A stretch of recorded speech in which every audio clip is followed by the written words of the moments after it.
சாவித்திரி ஆதிகாண்டம் பக்கம் 24. அவன்றன் ஆன்மா அதுவும் பரம ஆன்மா தன்னை அடைய வேண்டி வரைகளை உடைத்து பாய்ந்து செல்லும். பின்னர் அந்த பெருநிலை வாழ்வே அவன்றன் வாழ்வினை கடலென சூழும்.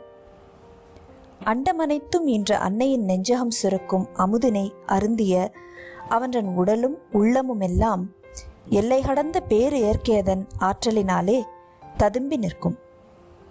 அவன்றன் ஆன்மாவதனுடைய என்றும் நிலைத்து நிற்கும் நிலையாம் களத்தினை அன்னையும் தன்னுடைய மாறுகின்ற வையகந்தனக்கே ஆதாரமதாய்க் கொள்வாள்.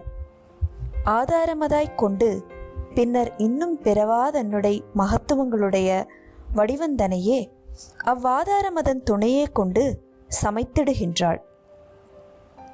பின்னர் அவளும் நித்தியமாக அவனுள் தன்னைத்தானே கருக்கொண்டிருப்பாள்.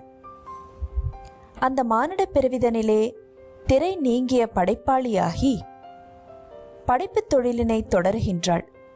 அவனது வதனம் வழியே அவள்தன் திருமுகம் வெளிப்படும். அவனது நயனம் வழியே அவள்தன் கண்கள் தோன்றும்.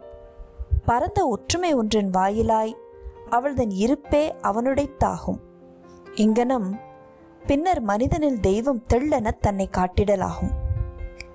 அசையா நிற்கும் கேவல வஸ்துவும் துடிப்போடு இயங்கும் ஆற்றலதுவும் அவனுள் வந்து இறங்குமாமே. பூரண பிரம்மனின் முத்திரை இவையே. அவனுள் வந்து இறங்கிய பின்னர் அவனது உடலும் உள்ளுரை உயிரும் அவ்வற்புத லட்சினை பெற்றிடுமாமே.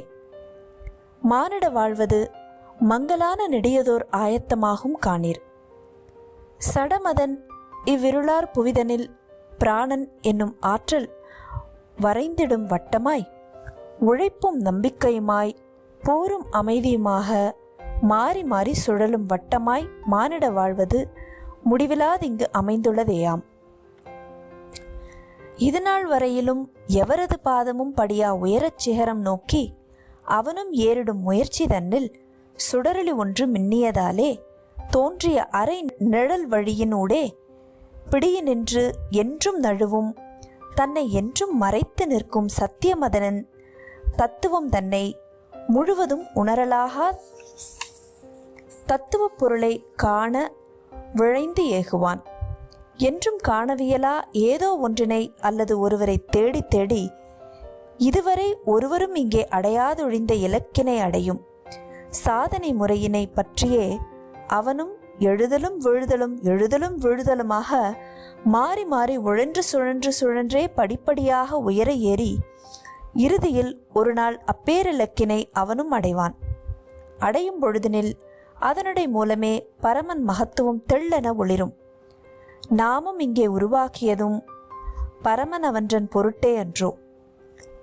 குறுகிய மானிட வரம்பினை தகர்த்தே பின்னர் நாமும் கடவுள் நிலையினை முடிவதில்லா நிலையினை அடைவோம்.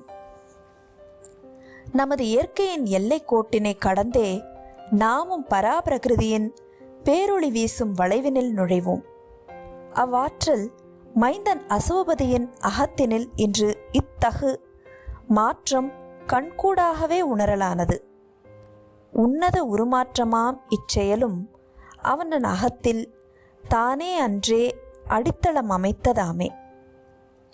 இயற்கை ஏற்றிடும் இயக்கம் யாவும் எங்கிலும் எதனிலும் நீக்கமின்றி நிறைந்திடும் அந்த மூலப்பொருளாம் பரமனின் படைப்புகளையே அன்றோ பிரபஞ்ச கர்த்தா அவனும் இன்று இந்த பஞ்சை மண்ணியந்திரத்தினை விண்ணக பயனுக்கேற்ப மாற்றிட வேண்டி தன்னுடைய மாயத்திருக்கரம் தன்னை இயக்கலாயினன்.